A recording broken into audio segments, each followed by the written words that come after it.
Estamos hablando de discernir las señales de los tiempos.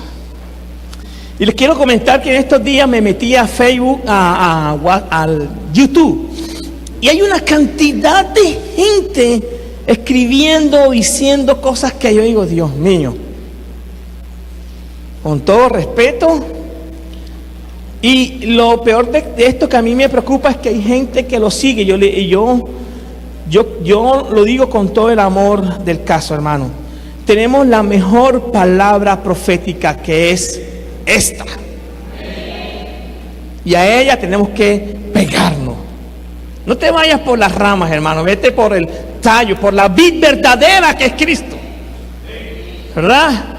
Busquemos la palabra de Dios, escudriñemos la palabra de Dios, memoricemos la palabra de Dios, vivamos la palabra de Dios. Y esto tú te vas a dar cuenta que vas a ser apercibido de los tiempos que estamos viviendo. Y la semana pasada tocábamos el tema en Mateo 24, ¿verdad? Si quieres acompáñame, porque quiero hacer un enlace con lo que voy a seguir en esta mañana.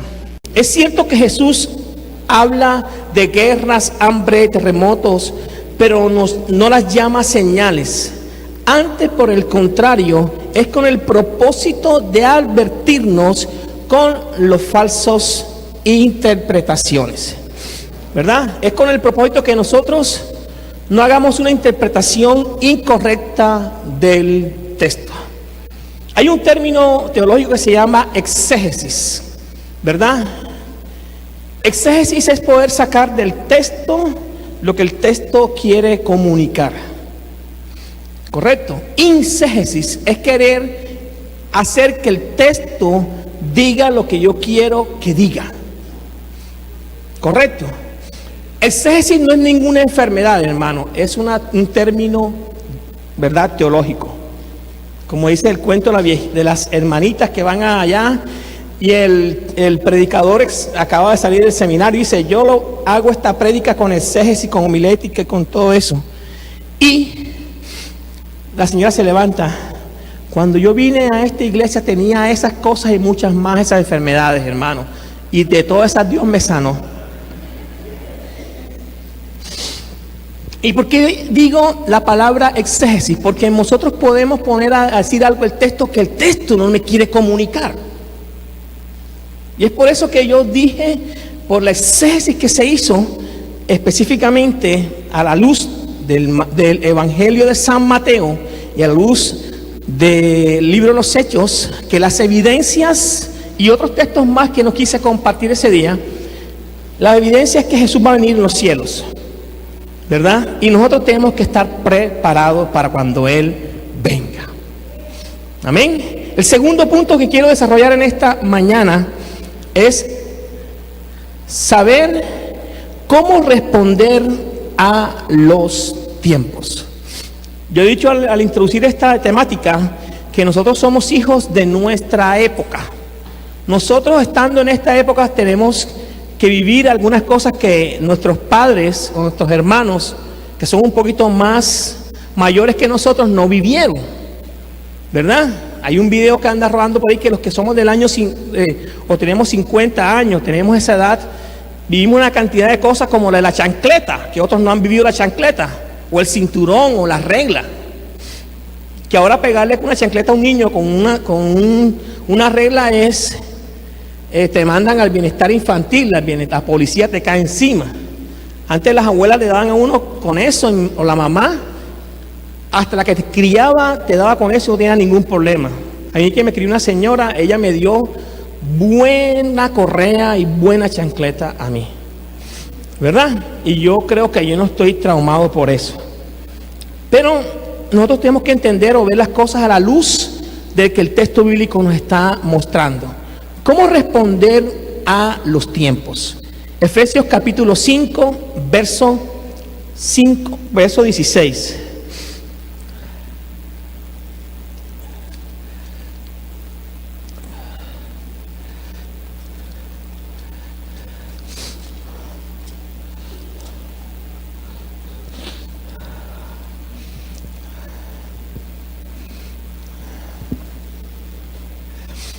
Efesios capítulo 5, verso 16.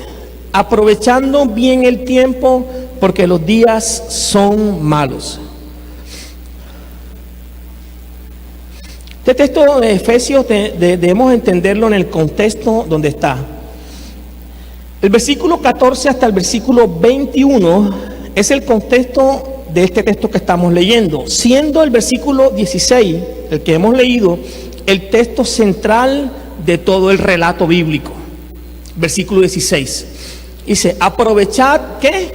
Aprovechad bien el tiempo, porque los días son malos. La pregunta que me nace ahí es: cuando Pablo le escribió a la iglesia de Éfeso, los días eran malos, hoy también son malos, ¿o no? Los días son malos también. No es que hayan cambiado de mucho. De pronto la maldad de ahora, dice, se ha multiplicado en el mundo. Encontramos que la maldad cada vez más va más alta. Ahora yo quiero leerle esto en la Biblia de las Américas y después en la Biblia traducción. Versículo 14. Por esta razón dice: despierta tú que duermes. Ay, ay, ay, ay, ay. Están dormidos allí. Dice: despierta tú que duermes, y le dice: levántate de entre los muertos y te alumbrará Cristo. Por tanto, tened cuidado cómo andéis, no como insensatos, sino como sabios, aprovechando bien el tiempo, porque los días son malos.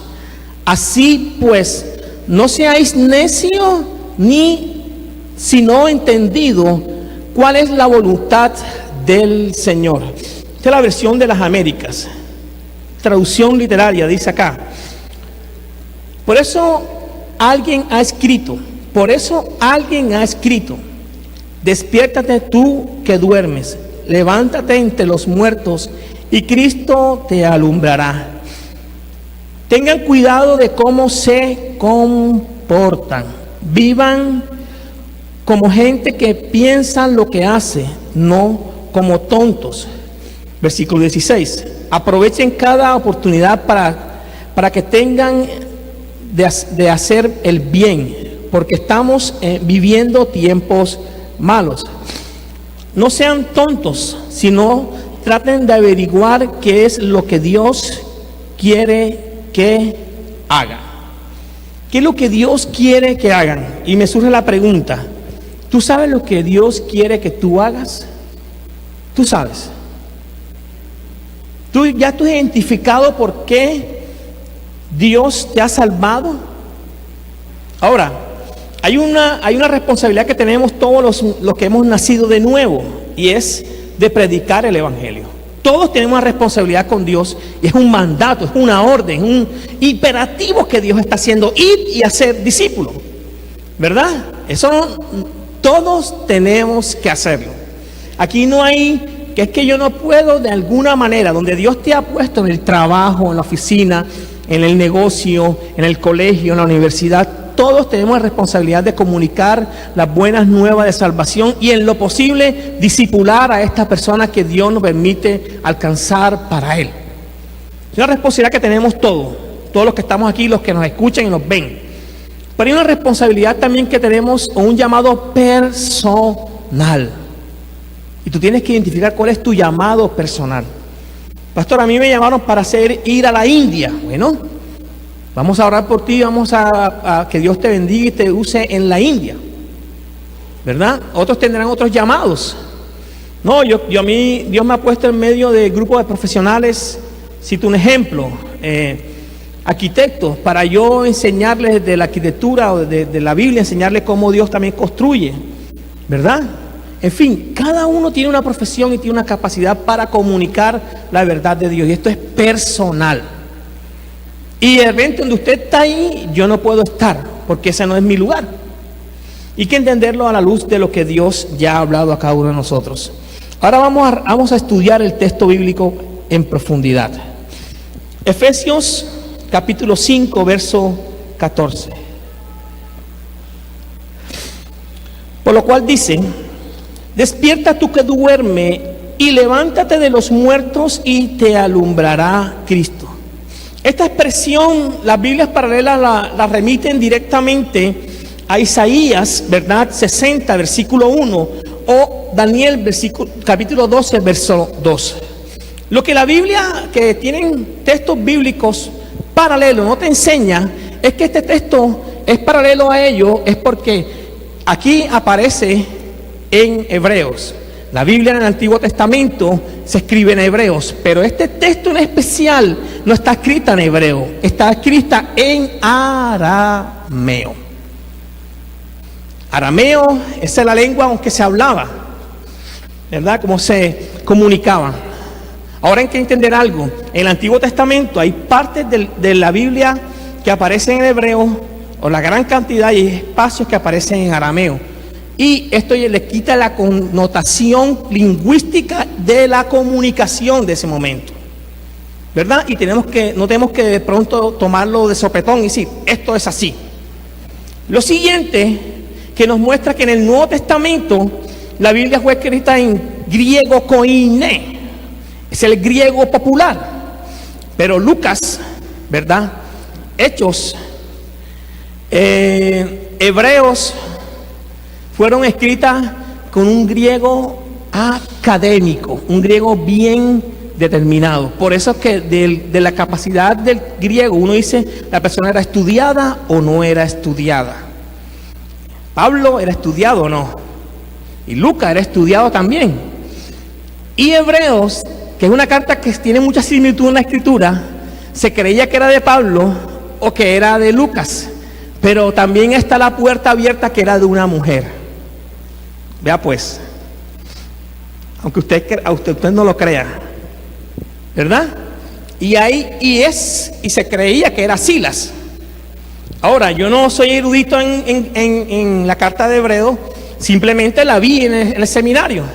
Y mi profesor, que era Guillermo Mejía, nos pudimos ver a través del griego cómo esta connotación, cómo estaba escrita, nos determinaba que la escritura era una persona estudiada y era mujer. Vea, qué bueno, a veces pensamos que simplemente hay puros hombres en el texto bíblico. Ahí miremos por qué hago toda esta referencia, para entender dentro de su Biblia y dentro de mi Biblia, que este pedazo que aparece allí y que las otras Biblias paralelas lo remiten directamente a un lugar, tiene otras cosas más profundas detrás de ello. Así que ahora quiero que revisemos el texto. Vayamos por favor entonces a Isaías 61. Isaías 61.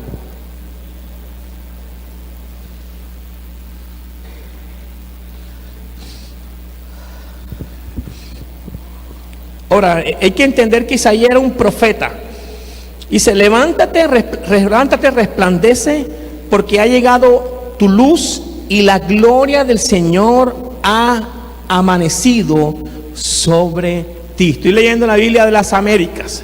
Levántate y resplandece, ¿verdad? Dice, levántate y resplandece, porque ha llegado tu luz y la gloria del Señor ha amanecido sobre ti. ¿Quién se tiene que levantar? ¿O quién tenía que levantarse? Nosotros. O el profeta estaba comunicando a la nación, ¿verdad? A la nación de Israel. Ahora revisemos el otro texto que mencioné primeramente, que es Daniel 12:12. Daniel 12:12.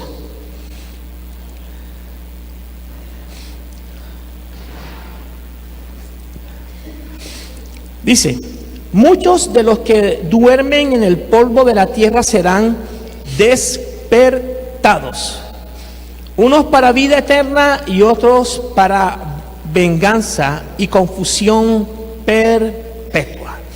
Muchos de los que duermen en el polvo de la tierra serán ¿qué? Despertados. Dile a la persona a tu lado, despierta. Dile, despierta, no te duermas. Dile, no te duermas. De pronto algunos está cabeceando allí. Sigo leyendo entonces acá. ¿Y por qué hago la referencia a esto? Porque muchas veces leemos el texto y como no estamos haciendo una correcta interpretación, podemos pensar algo que no está comunicando el texto. Lo importante aquí, sea con un texto, sea con una posición o la otra, lo que Pablo quiere hacer o lo que nos quiere comunicar, ¿verdad? era que esto que ellos estaban recibiendo era algo que para ellos no era nuevo. Ellos ya lo habían escuchado. O sea, era algo familiar para la iglesia de Éfeso. De repente para nosotros no es tan familiar, pero para ellos sí.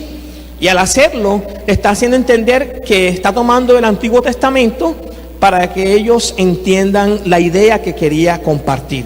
Ahora vayamos al versículo 15.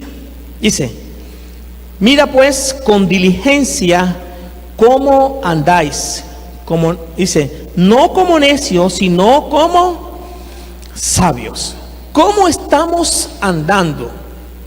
Y usted me dirá, pero pastor, ¿qué tiene que ver eso con la venida del Señor? Yo te quiero decir que tiene que ver mucho. Recuerda cómo responder a los tiempos. Y la iglesia de Éfeso tenía que responder de conforme a la verdad de Dios y no conforme a lo que estaba pasando alrededor de ellos. Recuerden que cada texto bíblico fue escrito en medio de un contexto, ¿verdad? Y aquí estaba una diosa. ¿Cuál es esa? La diosa de Éfeso, Diana. ¿Y cómo tienen que responder ellos ante esa diosa? Tienen que responder de una manera correcta. O sea, no ante ella, sino ante el medio cultural en que estaban viviendo. Se dice: mirad pues con diligencia cómo andáis, no como necios, sino como sabios. ¿Cómo estás andando? En medio donde hay una influencia, donde una diosa, ¿verdad? Donde la gente adoraba a una diosa. De repente nosotros no adoramos a nadie, o de repente estamos en la casa y en medio de la casa o de nuestra cultura como tal, católica, romana, adoramos a otras cosas, ¿verdad? Y uno dice, no, eso está bien, pero a la luz de la palabra sabemos que no está bien. Versículo 15 dice de nuevo: no como necios, sino como sabios. Versículo 16: aprovechando bien el tiempo, porque los días son malos. Y dije que este texto era el punto central de este relato bíblico, del 14 al 21. Aprovechar bien el tiempo. La semana pasada yo enseñaba que el tiempo tiene que ver con el kairos, o el tiempo de Dios. Que el tiempo de Dios es el tiempo preciso de que las cosas se den. O sea, no es antes ni después, es el tiempo de Dios que es agradable, hermano. Aunque nosotros no entendamos. Aunque a ti no te guste, aunque no entendamos el tiempo agradable de Dios. Implica un sentido de guardar lo que está, aguardar por lo que puede suceder. Entonces dice acá claramente, versículo 16: aprovechando bien el tiempo, porque los días son malos. O sea, el tiempo de Dios es perfecto, pero tú y yo tenemos una responsabilidad de guardar ese tiempo de Dios, de aguardar el tiempo de Dios, pero estar dispuesto a lo que puede suceder. ¿Qué puede suceder? Tú ni yo no sabemos, lo sabe Dios. Amén. Ahora yo quiero que revisemos un texto bíblico que está ahí paralelo con esto, que está en el Salmo 90, verso 12. Salmo 90, verso 12.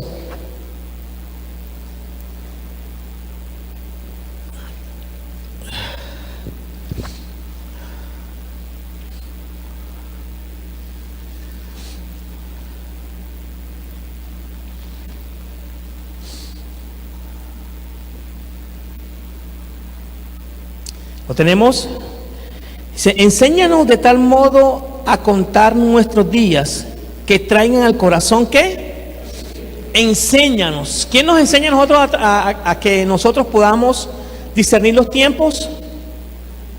¿Quién?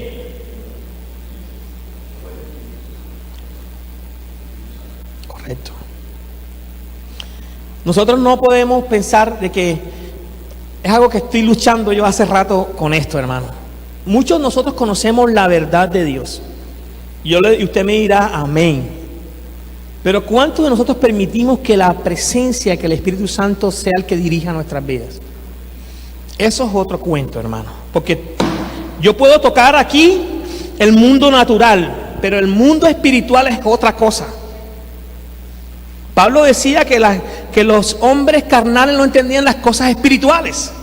Y a veces nosotros vemos todas las cosas desde el punto de vista carnal y no desde el punto de vista donde somos nosotros del reino de los cielos.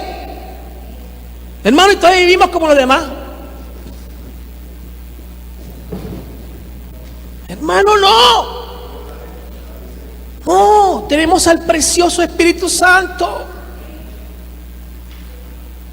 Por eso que Pablo está comunicando esto. No estamos apercibidos de los tiempos que estamos viviendo. La vez pasada yo dije que un día iba a salir y Lorenzo me dice: pastor, no saca que va a llover, y no llovió. Él pensaba que iba a llover y no llovió. Porque uno puede andar así, va a pasar esto, va a pasar aquello, pero no puede pasar. Pero cuando tú y yo vivimos una comunión profunda con el Espíritu Santo, nosotros vamos a entender el mundo espiritual en que andamos. Y es por eso que dice aquí: enséñanos de tal modo a contar nuestros días, que traigan al corazón sabiduría. Te quiero decir una cosa, que Dios te puede decir: es ya el tiempo de irte, y tú dices: bueno, me voy.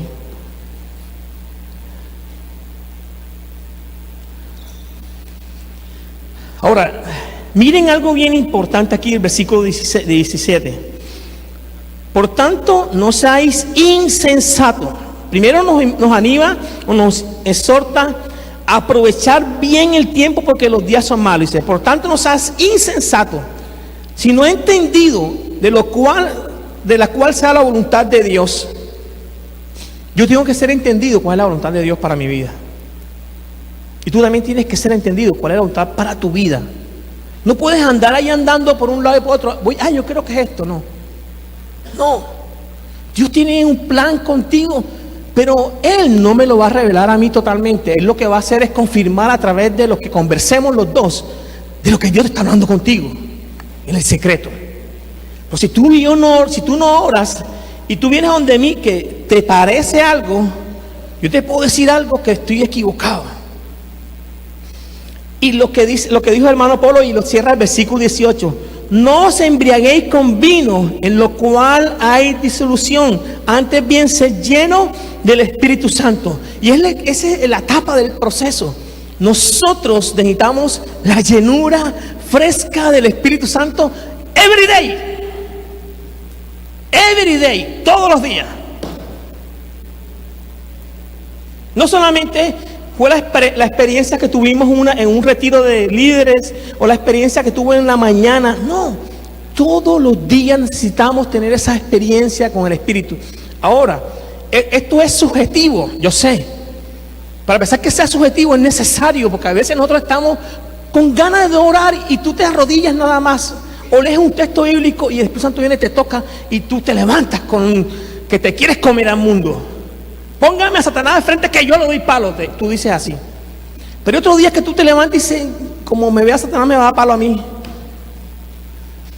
Pero todos los días necesitamos de la llenura del Espíritu Santo. Y Pablo, mira cómo inicia el relato bíblico del 14 al 21. Dice: por lo cual dice: despierta tú que duermes. Estaba dormido.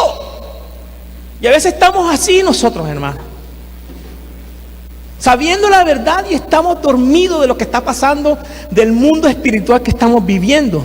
No logramos discernir. Esto es un proceso de discernimiento, no un proceso de ir a tientas. ¿Será que no? ¿Será por aquí? No. Un proceso que fluye en el Espíritu Santo. Y esa es la vida espiritual, hermano, no la vida carnal. Por eso Pablo nos exhorta ahí. No, dice: por tanto, no seáis insensatos, sino que entendido cuál sea la voluntad de Dios, del Señor. No embriaguéis con vino, en el cual hay disensión. Antes bien, sed lleno del Espíritu Santo, y se hablando entre vosotros con salmos, con himnos, cántico espiritual. La pregunta es: ¿cómo yo me relaciono? Mire cómo es la importancia de las relaciones acá. Habla los unos con los otros con salmos. ¿Cómo te relacionas con el otro? ¿Qué hablas con el otro? ¿Cómo es tu expresión de tu boca con tu hermano? ¿Hay salmos, himnos, o hay porquería? Yo el martes pasado estábamos hablando Primera de Pedro capítulo 2. Dice, despojaos de una serie de cosas. Y nos fuimos con una tarea ese día, de sentarnos en nuestra casa y permitir que el Espíritu Santo nos redarguyera. Y sacar al Espíritu Santo aquellas cosas que no son agradables a Él, ¿verdad? Y que el Espíritu Santo también reafirmara aquellas cosas que son agradables para Dios. O sea, las fortalezas y las debilidades, si quieres verla así. O los vicios, yo llamé ese día los vicios, ¿verdad?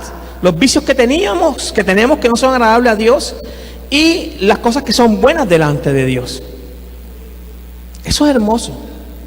Y coincidencialmente, si lo podemos llamar así, mi esposa le puso la misma tarea a los que están estudiando con ellos en el primer año instituto bíblico. Les puso, yo no comenté eso con ella, sino que ella me comentó que algunos de esas personas le dijeron, el pastor nos dijo lo mismo el martes. ¿Tú crees que nos pusimos de acuerdo? No, hermano, eso es el Espíritu Santo que quiere hacer algo en nosotros, hermano. Eso no es ella. Mira, mi amor, ponte de acuerdo. No, perdóname. Y yo te quiero decir una cosa, hermano, que yo me he sentado estos días, a mí me gusta siempre meditar en el Señor. Una disciplina que me encanta hacer es la meditación. Después de mi tiempo de oración, de lectura de la palabra, Dios comenzó a confrontar cosas en mi vida. Qué hermoso. Por medio de su Espíritu Santo comenzó y yo, como tengo un cuaderno devocional, anoto. Y después le compartí cosas a mi esposa y me dijo ella, ve, yo me parece chévere lo que está haciendo Dios contigo.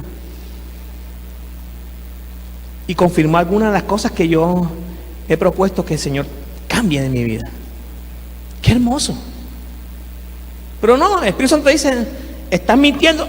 Qué bueno, no importa. No.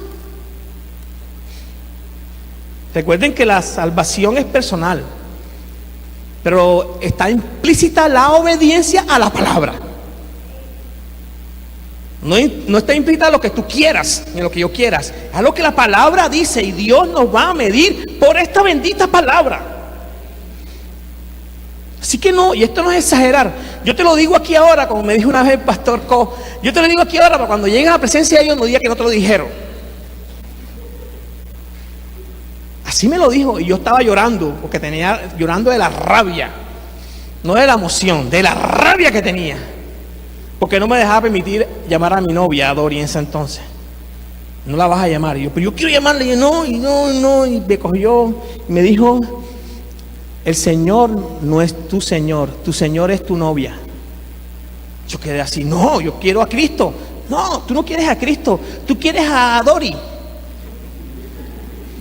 Y él, entre su español y coreano, y él, no, yo amo a Cristo. No, tú querés primero a Doris antes que a Cristo. Si tú querés a Cristo, morir por él, vaya.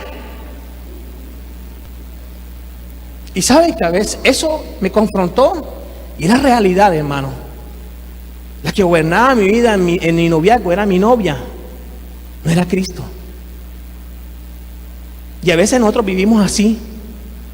Una persona, un objeto, un trabajo, un empleo, es lo que gobierna mi vida y no es el Señor. Y que me costó, sí me costó, pero me enseñó a amar más a mi Señor, y yo estoy dispuesto a morir por Cristo.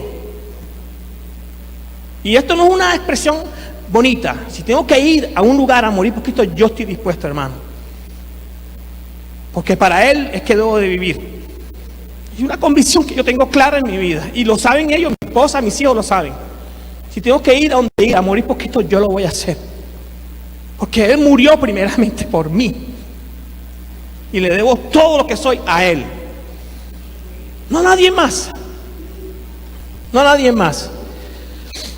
Ahora revisemos algo más el texto aquí, versículo 20. Dando siempre gracias por todo a Dios y Padre en el nombre de nuestro Señor Jesucristo. La importancia de ser agradecido. Ya hemos hablado todo este punto en Efesios, y quiero repasar un poquito más sobre ello. ¿Cómo responder a los tiempos? Nosotros tenemos que responder a los tiempos conforme a la llenura del Espíritu Santo. El Espíritu Santo debe estar en nosotros y saber cuáles son los tiempos que estamos viviendo, hermano. sencillamente reconocer en qué tiempo estamos viviendo y cómo lo estamos viviendo. Pero yo quiero paralelamente un texto que Dios ha inquietado mi corazón. Y es un poco duro, pero lo vamos a leer. Primera Tesalonicenses capítulo 4, versos 15 al 18. Dentro de los textos que Dios usa para hablar de su venida está Daniel, está Mateo 24 y está Primera de Tesalonicenses y está Apocalipsis, como textos guías para hablar sobre ello. Y como estamos hablando de poder ser apercibido de los tiempos, el texto de Tesalonicenses capítulo 4, verso 15 al 18, para revisar un momento sobre ello.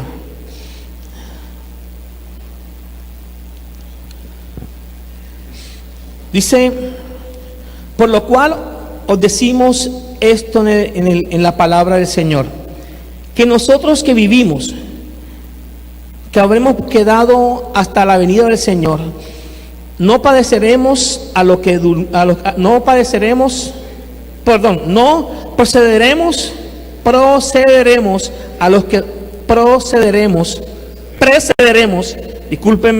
duermen, porque el Señor mismo en voz de mando, con voz de arcángel, con trompeta de Dios, descenderá del cielo, y los muertos en Cristo resucitarán primero. Luego nosotros los que vivimos, los que hayamos quedado, seremos arrebatados juntamente con ellos en las nubes para recibir al Señor en el aire. Asimismo estaremos siempre con el Señor. Por tanto, alentémonos los unos, ¿verdad?, a los otros con esta palabra. Qué hermoso. Nosotros pensamos y sabemos que el texto bíblico en Primera de Tesalonicenses nos habla de la venida del Señor. Pero el texto en esta parte, lo que hemos leído, está haciendo referencia a aquellos que duermen en Dios, ¿verdad? Aquellos que han muerto. Y quiero leer lo que escribí más adelante de eso. Una primera enseñanza de este pasaje es la simultaneidad de las tres fases de la parucía. Ya dije que la parucía es la ¿qué? La venida del Señor. Tiene que ver con la venida del Señor. Dice, la venida gloriosa de Cristo. Entonces mira, el texto nos muestra tres cosas. Primero, la venida gloriosa de Cristo. Segundo, la resurrección de los fieles muertos. Y tercero, nuestro encuentro con Él en las nubes. ¡Wow! Hermoso. Pablo de nuevo nos habla de ello. Primero nos habla de ¿qué? La venida gloriosa de Cristo. Dice, ¿cómo dice el texto que va a venir? ¿Dónde? Él vendrá ¿dónde, hermano? En las nubes. En las nubes. Y miren cómo este texto de Pablo, con el texto que estábamos hablando de Mateo y el texto que aparece en Hechos, nos hablan de que el Señor va a venir en las nubes. Amén. Bonito, mire, el primer punto. Va a venir el Señor y va a venir en las nubes. Lo siguiente que nos está diciendo allí, de esta trilogía bien importante, dice que la resurrección de los fieles muertos. Todos aquellos fieles que han muerto serán resucitados. ¿Verdad? Nos está mostrando el texto. ¿Sí lo ven en el texto, hermano? Y tercero dice, nuestro encuentro con Él en las nubes. Eso quiere decir que los que estén aquí los que estemos en ese momento acá, subiremos a vernos, a encontrarnos con nuestro Señor. Yo pensé que iban a decir amén. Ay, Dios mío. Bueno, dice, esto aparece, dice, construyen un solo evento en 3 pasos. Eso es muy importante porque todo el argumento de Pablo dependía de la secuencia inmediata de los tres aspectos. O sea, una secuencia que se va dando una con la otra. Un día el Señor nos va a venir a buscar. Y ese día nosotros debemos estar apercibidos de los tiempos. Ese día nosotros debemos saber exactamente lo que estamos viviendo. Debemos de saber lo que se está dando. Como dice el texto bíblico que hemos leído de base, aprovechar bien el tiempo porque los días son malos. Tú y yo tenemos que aprovechar lo que estamos haciendo, el tiempo que tenemos de estar aquí. Ahora, los días eran malos para Pablo, los días son malos para nosotros hoy. Y de repente nosotros nos podemos morir una vez y el Señor no venir. ¿Verdad? No venir. Pero en medio de todo esto reconocer de que un día Él nos va a levantar. Amén. Vamos a orar entonces. Yo quiero que oremos de esta manera, hermano. Revisa de todo lo que hemos expuesto en esta mañana, todo lo que has vivido esta mañana. Revisa dónde Dios te ha venido hablando, dónde Dios ha hablado a tu vida, Dios ha cambiado.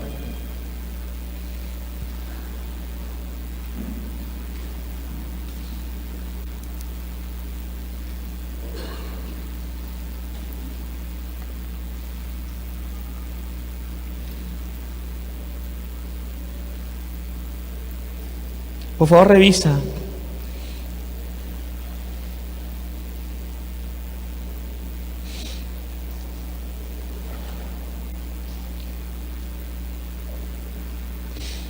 ¿Cómo Dios ha hablado a tu vida? ¿Cómo Dios ha ministrado? ¿Qué te ha dicho en este tiempo? Con este tema que hemos venido hablando. Discernir las señales de los tiempos.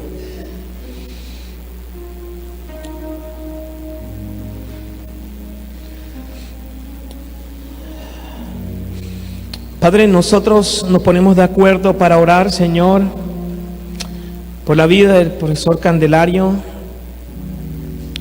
por la vida de nuestra hermana Odalis, por la vida de Catriana, Señor. Esta semana le harán la cesárea a ellas y rogamos que tú has estado con ellos, con cada uno de ellos. Tú seas manifestando tu bondad, Señor.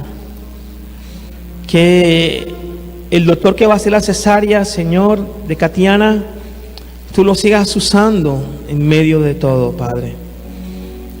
Creemos que tú estás en control de todos los detalles. Pero permite que ella y todos nosotros descansemos y confiemos en lo que tú vas a hacer. Ayúdanos a discernir las señales de los tiempos. Pablo nos insta a aprovechar el tiempo lo mejor posible. ¿Cuántas veces nosotros desperdiciamos el tiempo, Señor? Porque pensamos que tenemos tiempo y vida por delante.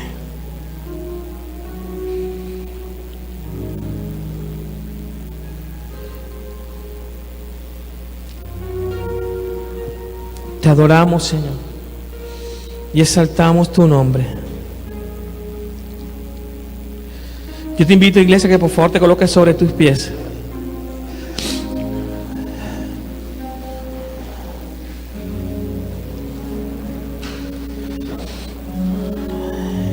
El tiempo de Dios, el kairos de Dios, implica un sentido agudo de lo que está pasando. Y es por eso que nosotros necesitamos poder discernir, necesitamos al Espíritu Santo. Estamos aquí, Dios, con el único anhelo de seguir militando en nuestra fe,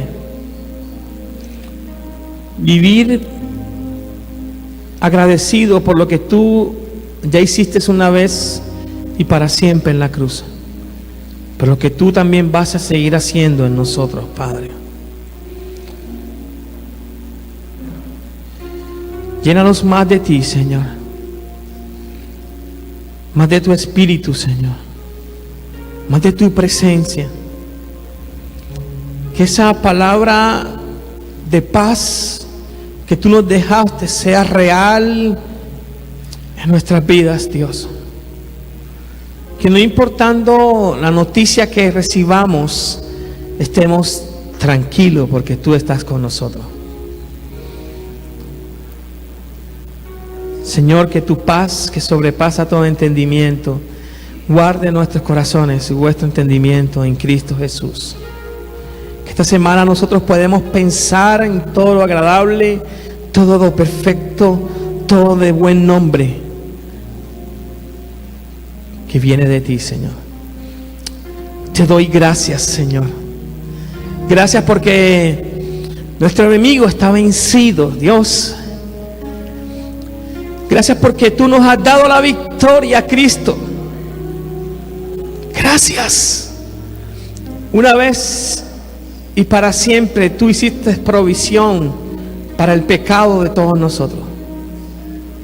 Te doy gracias, Señor.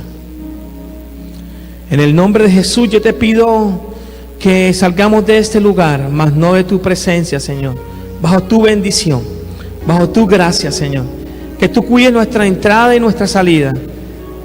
Que los médicos sean usados para que asistan el parto de nuestra hermana, Padre. En tus manos encomendamos nuestra salida y nuestra entrada, Padre. En el nombre de Jesús. Y todos decimos amén, amén. Aleluya. Dios les siga bendiciendo, mis hermanos.